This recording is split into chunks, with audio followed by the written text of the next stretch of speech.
Movie का आगाज एक इंतहाई तकलीफदा और पुरअसरार मंजर से होता है, जहां हम मालवी नामी एक खतून को देखते हैं जो अपने दो छोटे बच्चों से बात कर रही है। इनका घर चारों तरफ से मुकम्मल तौर पर ढका हुआ था।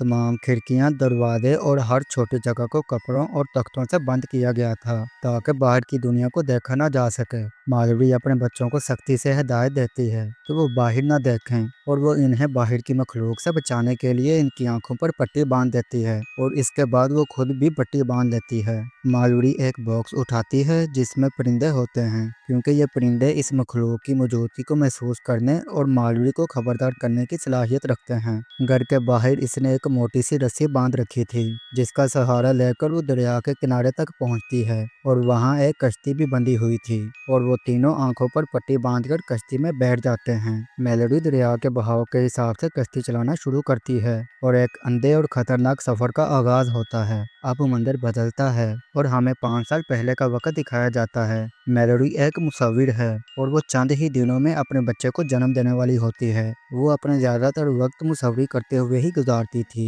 इसकी एक दोस्त इसके पास आती है और इसे टीवी पर खबरें देखने के लिए कहती है। खबरों में एक वबा के बारे में बताया जा रहा था जो लोगों को खुदकुशी करने पर मजबूर कर रही थी।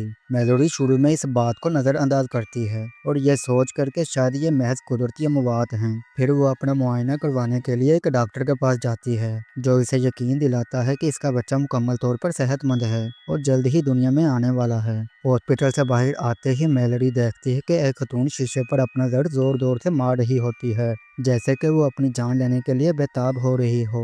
ये मंजर देखकर मेलोडी खौफजदा हो जाती है। वो अपने दोस्त के साथ कार में बैठ जाती है। जैसे ही वो शहर की तरफ बढ़ते हैं, इन्हें एहसास होता है कि वबा इनके मुल्क में भी फैल चुकी है और लोग अजीबोगरीब तरीकों से खुद को जख्मी करके जान दे रहे हैं। घर जाते हुए मेलोडी के दोस्त को बाहर कोई अजीब चीज नजर आती है। जैसे ही वो इसे देखती है, इसकी आंखों का रंग और चेहरे के तासुरात बदल जाते हैं। वो खौफजदा और परेशान लगने लगती है और बेतहाशा गाड़ी चलाने लगती है। इसकी वजह से इनकी कार का हादसा हो जाता है। मेलोडी की दोस्त कार से बाहर निकलती है और एक तेज रफ्तार गाड़ी के सामने आकर खुदकुशी कर लेती है। मेलोडी यह सब देखकर मुकम्मल तौर पर सदमे में चली जाती है। इसने अपनी बेहतरीन दोस्त को मरते हुए देखा। वहाँ खड़ी एक खतून मेलोडी को अपने घर आने की पेशकश करती है, लेकिन फिर हम देखते हैं कि इस खतून की आंखें भी बदलने लगती हैं और वो जलती हुई कार में बैठ जाती है और जलकर मर जाती है। इसी वक्त टॉम नामी एक शख्स वहाँ पर पहुँचता है जो मेलोडी की मदद करता है और इसे एक महफूज घर के अंदर ले जाता है। वहाँ कुछ और लोग भी मौजूद थे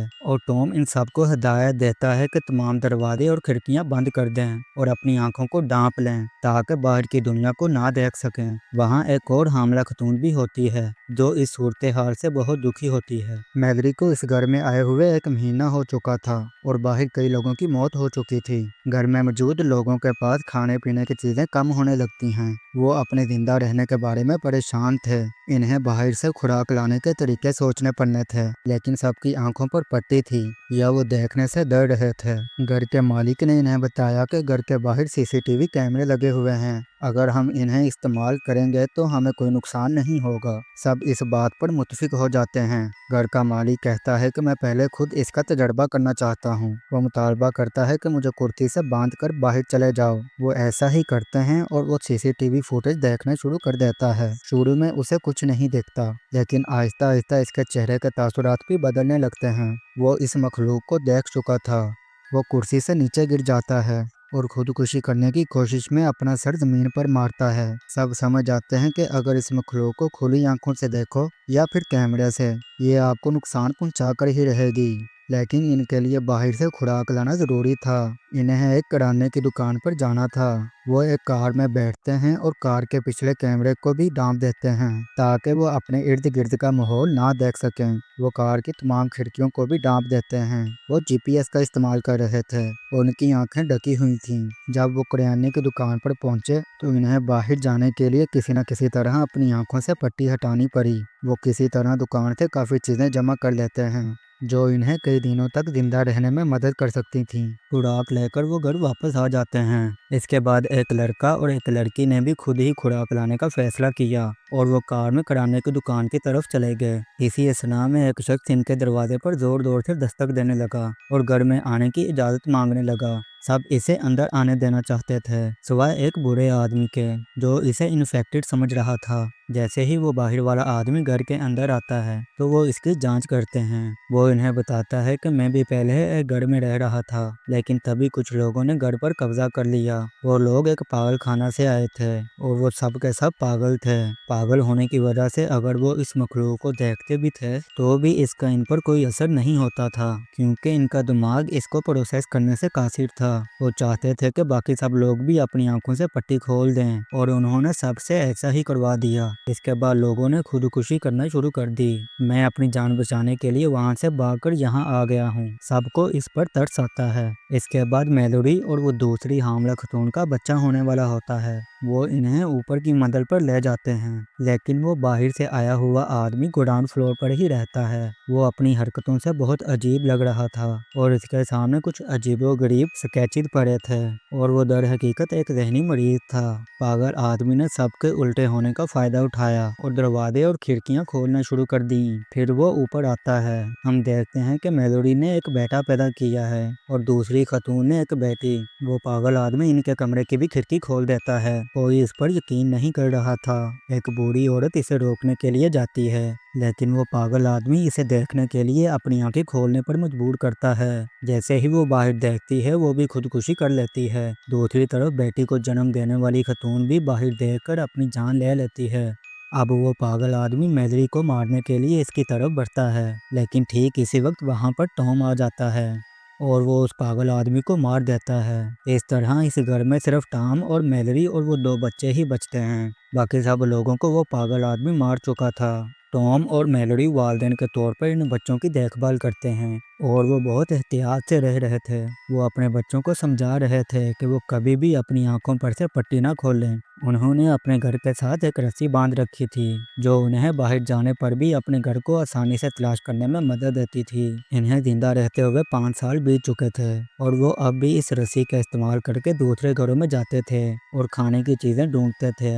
ایک دن انہیں پاگل خانے سے بھاگے ہوئے لوگوں کی آوازیں سنائی دیتی ہیں جو انہیں مارنا چاہتے تھے۔ وہ خود کو ان سے بچاتے ہوئے گھر کے اندر آ جاتے ہیں۔ پھر انہیں ریڈیو پر کسی کی آواز سنائی دیتی ہے جو دعویٰ کرتا ہے کہ وہ دوسرے لوگوں کے ساتھ ہے اور اس کے پاس کھانے پینے کی بہت سی چیزیں ہیں۔ وہ کہتا ہے کہ اگر آپ لوگوں کو کسی بھی قسم کی مدد کی ضرورت ہے تو میں یہاں ہوں، یہ میرا ایڈریس ہے اور آپ اپنی ضرورت کی ہر چیز یہاں سے لے سکتے ہیں۔ ٹام ایک میپ نکالتا ہے اور تلاش کرنا شروع کر دیتا ہے۔ وہ سوچتا ہے کہ اگر ہم دریا کا استعمال کر کے اس کے گھر جائیں تو ہم آسانی سے اس کے گھر جا سکتے ہیں۔ وہ اس مقصد کے لیے ایک کشتی بناتا ہے۔ میلوری ٹام سے کہتی ہے کہ یہ ان پاگل لوگوں کی کوئی چال بھی ہو سکتی ہے۔ اس مشکل وقت میں کوئی دوسرا ہماری مدد کیوں کرنا چاہے گا جبکہ انہیں خود خوراک کی کمی ہے، لیکن ٹام اور میلوری کو خوراک اور دوائیں کے لیے باہر جانا پڑتا ہے، اسی لیے وہ جانے کا فیصلہ کرتے ہیں۔ جاتے وقت کچھ پاگل لوگ انہیں روکتے ہیں۔ وہ انہیں مارنے کے لیے آگے بڑھتے ہیں۔ ٹام ان سے لڑتا ہے اور میلوری سے کہتا ہے کہ وہ فکر نہ کرے اور گھر کے اندر چلی جائے۔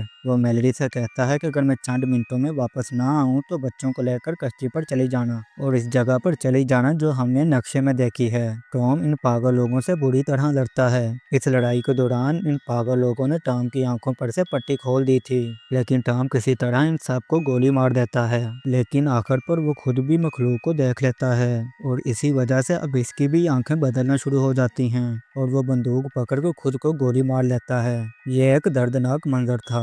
میلوری یہ سب دیکھنے کے بعد جب وہ دیکھتی ہے کہ وقت گزر چکا ہے اور ٹام ابھی تک نہیں آیا تو وہ سمجھ جاتی ہے کہ وہ مر چکا ہے۔ پھر وہ اپنے بچوں کو سمجھانا شروع کر دیتی ہے، بالکل ویسے ہی جیسے ہمیں فلم کے شروع میں دکھایا گیا تھا۔ وہ اپنے بچوں کے ساتھ کشتی پر سوار ہو کر دریا میں نکل پڑتی ہے۔ وہ لوگ 2 دن سے سفر کر رہے تھے اور ان کے پاس خوراک بھی ختم ہو رہی ہوتی ہے۔ پھر اچانک پانی میں طوفان آ جاتا ہے اور پانی کی رفتار بہت تیز ہو جاتی ہے۔ میلوری شیٹ کے نیچے سے نقشہ دیکھتی ہے تاکہ اسے معلوم ہو کہ وہ اس جگہ کے کتنی قریب ہے، لیکن اس جگہ سے گزرنا سب سے زیادہ خطرناک تھا۔ پانی کی تیز رفتار کی وجہ سے کشتی پلٹ جاتی ہے اور بچے پانی میں گر جاتے ہیں۔ मैरी बच्चों को इनकी आवाज़ से ढूंढती है और इन्हें वापस कश्ती में ले आती है। अब मैरी और इसके बच्चे एक जंगल में पहुंच गए थे। मैरी के पास मौजूद परिंदे शोर मचा देते हैं। वो इन परिंदों की आवाज़ का पीछा करती है। वो अजीब मखलूक की आवाज़ें भी सुनना शुरू कर देती है और वहां से भागती है और नीचे गिर जाती है। वो अपने बच्चों को किसी तरह फिर से ढूंढती है और फिर से चलने लगती है। आखिरकार वो इस जगह तक पहुंच जाती है। मैरी दरवाज़ा खटखटाती है और वो इन्हें अंदर बुला लेते हैं। वो ये देखने के लिए इनकी आंखों की जांच करते हैं कि कहीं वो पागल तो नहीं हैं। फिर इन्हें अंदर बुलाया जाता है और मैरी की आंखों पर अब पट्टी नहीं होती।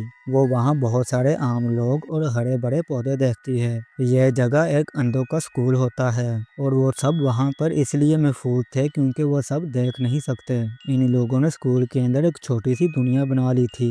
जब मैरी के बच्चे ये सब देखते हैं तो वो बहुत खुश होते हैं क्योंकि ये पहली बार था कि जब उन्होंने अपने जैसे बच्चों और पौधों को देखा था। मैरी और इसके बच्चे अब से यहाँ पर रहने लगते हैं और वो बच जाते हैं।